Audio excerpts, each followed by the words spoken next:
everybody, back here again for our vlogging day. Today is Monday the 3rd. I don't remember what day it was. I'm like, I know the number, can't remember the day. So, got up this morning, insanely stupid early. Had the puppy coming again. He's been not coming for since well before Christmas. And it was rather nice. Kind of pleasant not getting up at 5:20 every morning.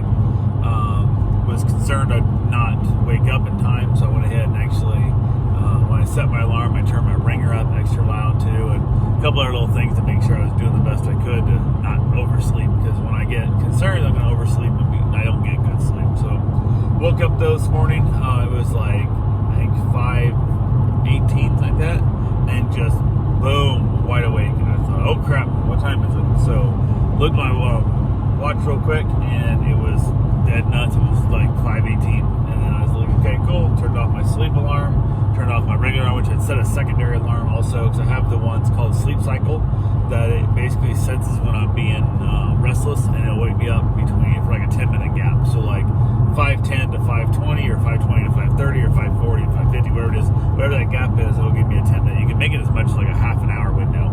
And my theory of it is the fact that the latest I would possibly be able to get up and get things done is the last minute of that time frame.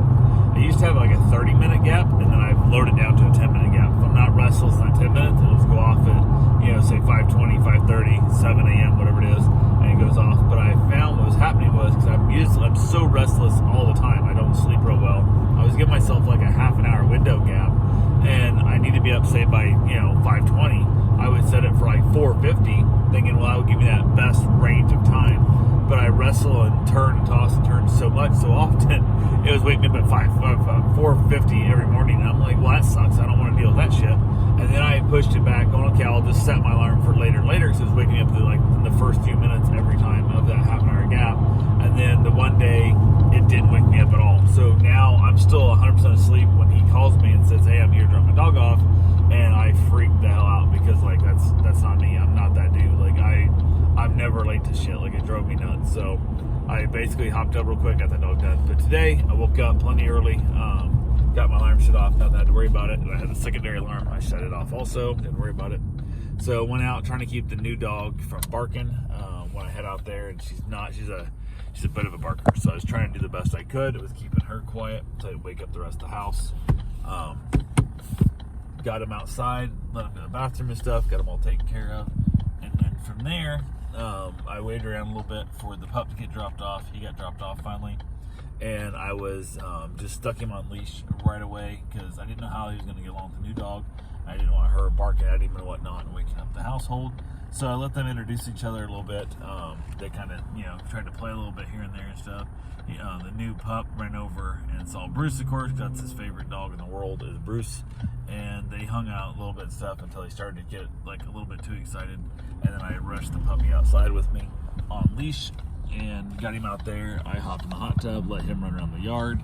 And from there, we was able to just kind of chill out in the morning until our bills got up. So there was less concern about noise and all the fun that comes with that. So hung out in the hot tub for a while. Finally, the house woke up.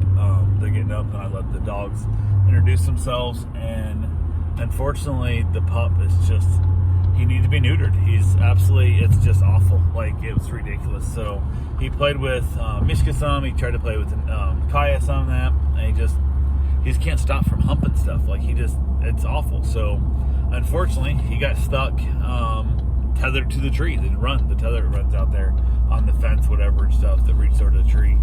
And he's just unhappy. And it's sad, because the Kaya kept trying other stuff, trying to play with him, and they would play good when they're like at the end of the leash, but then she would get too close to him, and then he would just immediately start trying to hump her. Like, the moment he could get to her back, he would start trying to hump the hell out of her. I'm just like, dude, just knock it off, man. Like, it's just, come on, it doesn't make any sense. So, but I was like, okay, I'll talk to the owner tonight when he picks him up, just kind of touch base and see, hey, this would have been a good time over his break. Like, could have got it done. Also, I offered to pay for that. I'm offering to pay to get your dog neutered.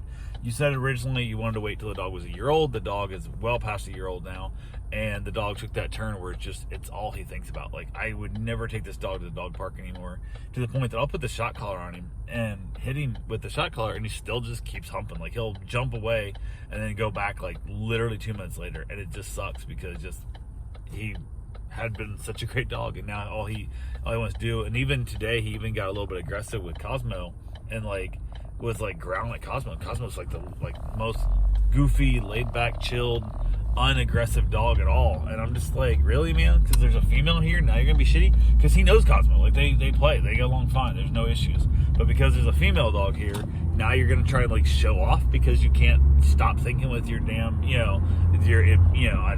So went ahead. He got tethered up. Unfortunately, spent a good chunk of the morning out there. Reached out to Misha's owners and like, hey, we still on for around noon for pickup, and they're like, oh, I'm gonna pick up a lot later. We didn't realize we have to work today, and I guess whatever. They've been on a cruise or some shit. They get back and apparently they're supposed to have the end of the month stuff. Guess what? Yeah, of course you have to do the end of the month stuff because the end of the month ended while you were gone. You didn't do it before you left, so they were like, oh, can you pick them up real late tonight or something? I'm like, God, no, not really. I didn't want to do that. So I was like, whatever. And I'm sitting outside, and I'm just cold. Like, it's windy as hell, and I'm just cold. I'm not really happy, and the dogs they're not really playing that much. There's a couple dogs are, but one dog's just tied up the whole time and whatnot and tethered out. So I was like, you know what? I asked them, are you guys in Orange City, which where I thought they were? And they said, no. I said, okay, I was going to head over that way. I was going to run over and fill one of my vending machine routes at Orange City. And I could just drop the dog off and then fill it up because they usually go through. By now, they should be low on Red Bull at least. That's about all they really go through. But I wanted to go ahead and fill it up. And I got it in. I had to order it. So I have to order the stuff online. And it finally came in, so I have it to fill it up now. So they said, no, we're in Port Orange. And I'm like, oh, okay. Because I was going to drop the dog off. I had some errands to run. And I said, I sometimes do that. And she said, well, we'd happily, if you want to come to Port Orange and stuff. Or, and I'm like, we don't have any use up there kind of thing to do anything. But I said, if you want to, offer me a tip, I would be willing to possibly do that. It's about half an hour drive up there is what it is. So they said, we'll give you $20. I'm like, if $20 is the bare minimum. If they'd said like $19.50, I would have said, no, I'm good. Just give me your damn dog. Because it is what it is. And had it not been cold outside and I was like not really enjoying myself sitting outside, I wouldn't have done it either for $20 because with the gas stuff in the truck and blah, blah, and the hour of my life in the process. So I said, oh, what the hell? So I basically went and got all the stuff, dog stuff all together, crate, bowls, and all that kind of crap. Stuck it in the truck. Also, I took Misha and then Cosmo, the doodle, took those two with me, and then left Van outside playing with his food cube so he could eat some food out of the food cube, and brought Kaya and Bruce inside, and then I headed out for the trip. Texted him and said, I'm heading up, I'll bring your dog to you, kind of thing and stuff. I'll be there shortly. And then also took a dog bowl that I had forgot to give back in their owner, which is why I tell people not to bring dog bowls. And the dog, I'm kind of glad they did because I think the dog would have learned to eat anyway. It didn't want to eat out of my bowl. It only wanted to eat out of its own damn bowl. So that was the one case that made sense. But I'd washed it all up, let it dry, and get it back to them. And they texted me and I said, I'll bring it to you tomorrow, which was today now. And they texted me their address. And I said, hey, I'm going to go drop a dog off. And then way back over there, I'll bring your bowl to you. Somehow in the process, they said their house was 201, which I could have swore I thought it was because I walk a dog just a few houses up. And I was like, okay, cool, whatever. I think it's in the neighborhood, yada, yada. And I recognized the vehicle. I was like, oh, whatever. Well, when I get there, somehow my brain, my GPS reprogrammed it to 210. And I punched in, and the phone especially is a pain in the ass for that. If you punch in like 201, and it's like, oh, we don't recognize that number, but 210's a number. Here you go. Well, that's great if I'm trying to get in the general vicinity. Tell me, hey, we don't have, just even put a little note going, hey, we don't have a 201, but we can get you a 210, whatever the street is, Tree Lane, whatever the hell it is. Get me there and then look for the 201 type thing. Nope, there's like, this is your new address. And I'm like, okay, cool. So I get there. I'm like, I don't recognize their truck, but they may be out, yada, yada. And I text them saying, I'm going to be there within 5 minutes and stuff. Earlier I texted them like an hour and a half earlier now, and then about an hour earlier. And then I texted them like I'm 5 minutes out. And then I'm like, well, I heard from some, assuming they're not home, they would have got their messages. There's a package on the front step I haven't picked up, so I dropped the bowl off on it, and then I head on home. I actually go be looking at a couple houses that are for sale, because we've kind of changed our mind. We might be spending on a house. We're now looking like in that $450,000 range, and instead of keeping our house and making it a rental, we're just going to sell our house, use that money to buy a fancy bigger house and go that route. But we have not made our mind up 100% yet. So I went and drive by and look at a few places and whatnot. So headed out, did that, got back home. It was like 2 hours later, and then I get a text going, "Hey, did you get hung up? I haven't seen the bull yet." And I'm like, what?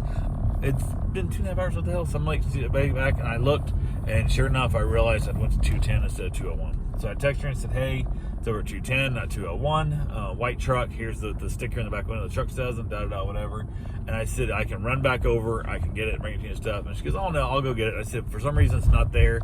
If it got stolen or whatever and stuff, or they brought it in and they're not home to give it back to you, just let me know. I'll order you a new bull. I'll pay for it, whatever." And she's like, "Oh no, it's all good. Let me go check." So she texts back a little later. I said, "Nope, all good. I got my bull. It is no big deal." So I don't know how that neighborhood kind of know each other a little bit, so I figure it's a good chance she knows who they are. But got back home from that, hung out with the dogs, chilled a little bit. Of course, listen to one dog just whine and Christ, he wants to hump the shit out of everything. They finally came and picked up Cosmo. Actually, before I went for my run, got my run done, she came and picked up Cosmo. Super happy to see her owner, which is always a good sign. The girl is happy she got back from her ski trip. She's super happy that I watched the dog. Everything went great there. Went ahead and went for my run, gave back Van, talked to my mom. She was what we're going to do for dinner. She said she was going to have tacos. I said, cool. Finally getting around time, my wife's getting off work, gave back the dog, Van Go, the puppy, and I basically said, "Hey, talking about how's it going and stuff." He said, talked about he's got a lot of allergy issues and stuff, and he's scratching all the time, and he's shedding real bad and whatnot, and he's got him on some kind of supplement, whatever, for food. And he said I had a vet appointment, I can't remember if it's this week or next week or it is. And I said, "Oh, is that to get neutered?" And he's like, "Oh no, this is just a general checkup." And I'm like, "Okay." I'm like, "So when's the neuter thing coming?" I'm offering, like, I'm paying for this damn thing and stuff, and you need to, if you're gonna do this, let's do this kind of thing, kind of deal. And it's the point that I'm getting really sad when I watch this dog now, because if there's no other dogs around or a couple dogs he gets along with, he's amazing. He's a great dog. The dog's great. Him and Bruce get along. Everything's wonderful. But if there's a female there or a male he decides he wants to squabble with, he's not having the fun he could have, man. It's a miserable life for the stupid dog. I don't do this shit for the money. I do this because of the fact I can, and it is what it is. Don't get me wrong. I make good money doing this, but it is what it is there. So I was like, "Hey, what's going on here?" And he's like, "Oh no, no." And he's like, "I'm actually moving." I'm like, "Okay." He goes, "In a month." He goes, "I was thinking if we hold off, can we wait and stuff, and then basically instead of getting neutered and yada yada." I'm like, "Okay." Like, it's a free neutering. Like, I'm offering to pay to neuter your dog. Like, it's free to you. Like, why would you not just go ahead and do this and stuff? And the guy's like, "Well, we're leaving it in the month," and I figured you can handle it. I'm like, "Okay, cool." So for the next month, the dog's just gonna be kept separated more than he needs to be, which really sucks because the dog is a good dog and does not deserve that kind of treatment, but it is what it is. So he left. I got my shower, got cleaned up. Wife got home from work. I asked her if she wanted to go look at that house, the one house I didn't see myself yet. Log cabin, 2-bedroom, 3-bath. Which is really weird to have, the thought of us going from a 4-bedroom house to a 2-bedroom house, but it's got great yard, it's got a great shop, it's got a bunch of cool stuff. So it's also $400,000+. It's a lot of money. So went ahead and we basically went and drove by it. It's a really cute looking place. Drove by a second place, got back before it got dark, and ate some tacos, headed outside, and basically enjoyed my evening the most I could with now at the time it's just Kaya and Bruce here, so they're super getting along really, really well and no issues at all. So anyway, that's all I got for right now. I will talk to you guys tomorrow. Have yourself a safe, wonderful day. Thanks for watching.